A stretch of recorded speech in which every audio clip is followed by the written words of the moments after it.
The footage you've just seen is from the BLM riots in Seattle that started in May 30th at Westlake Park.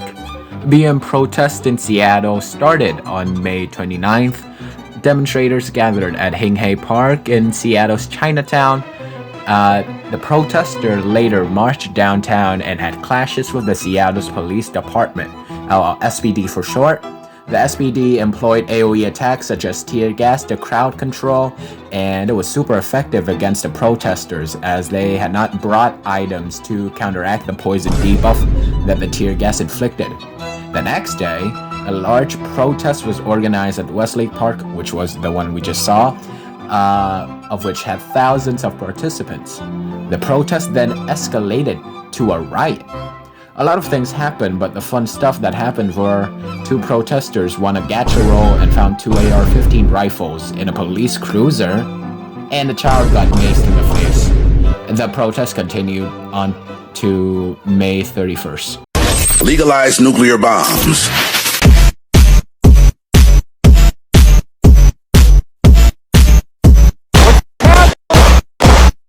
I ran out of bullets.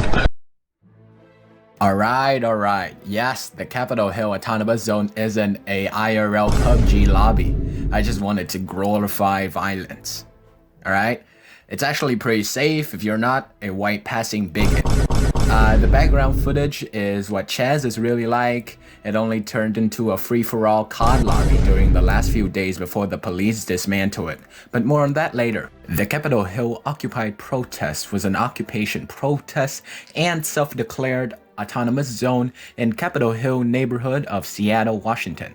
The lead up to the establishment of the autonomous zone was actually quite surprising.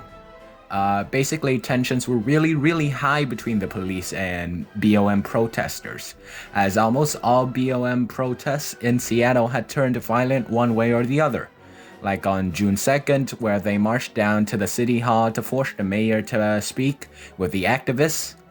The mayor agreed to meet with the leaders of the movement the next day. On June 5th, the mayor banned the use of tear gas for 30 days. So, on June 6th, Seattle police used pepper spray and blast balls to disperse protesters outside of the East Precinct. That's actually hilarious. And then on the 7th, they broke the 30-day tear gas ban. Needless to say, a few people were upset. So, to de-escalate the situation, something most cops don't know how to do, might I add, all officers in the SPD's East Precinct was ordered to vacate.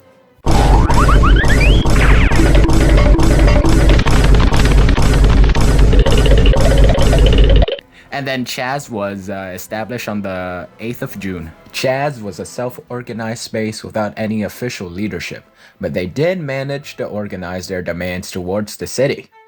1. Cut Seattle's $409 million police budget by 50%. 2. Shift funding to the community programs and services in historically black communities. And 3. Ensure that the protesters would not be charged. And within Chaz, they also did cool things like create a block-long Black Lives Matter mural, set up areas for free speech and discourse, and they also made a community farm. And of course, whenever there's a chance to indulge without consequences, people tend to be less altruistic.